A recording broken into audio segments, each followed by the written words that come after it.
Buried in snow at the top of the world, a town lies in a deep slumber. In an abandoned building, musical instruments sit waiting to be played. In another, photographs of smiling faces still hang on the walls. Yet the only footsteps heard in these ice-covered streets belong to Arctic foxes and polar bears. The history of this haunting ghost town can be traced back to 1910 when it was founded by Sweden.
Were able to maintain lush green gardens in a region notoriously ill-equipped to support plant life. Flowers and vegetables thrived in greenhouses, while residents raised swine and cattle for food. Sadly, however, Pyramiden's glory days did not last. With the fall of the Soviet Union in 1991, funding for Arctic Ugol's coal mining operations began to dry up. Salaries plummeted, and the quality of life that had made the town so appealing began to lose its shine. Then in 1996, a plane chartered by Arctic Ugol crashed in the region, killing all 141 passengers on board. Many of the victims were relatives of those working in the mines, which had devastating consequences on the morale of the town. Faced with such low spirits and unable to fund further excavations in the mines, Arctic Ugol made the decision to close the town for good. On March 31, 1998, the mine shut its doors and the last workers left for Barentsburg or Russia. By October, the town was completely deserted. Because the residents of the town vacated so quickly, they left behind an eerie monument to their past lives. The hotel bar was still stocked with glasses, and library books gathered dust on the shelves. It was as if Pyramiden had simply been abandoned overnight, and it's remained that way ever since. Moreover, because of the cold, sterile Arctic environment, Pyramiden's fate has been different to that of other ghost towns around the world. The rate of decay is far slower here, and nature is yet to reclaim the buildings and the streets. In fact, some experts believe that much of the town will still be standing in another 500 years. But over the years, wild animals have begun to reclaim the streets of Pyramiden.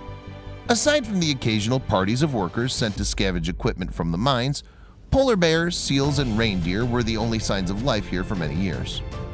Then in the 21st century, tourists began to discover the haunting beauty of the abandoned Arctic town.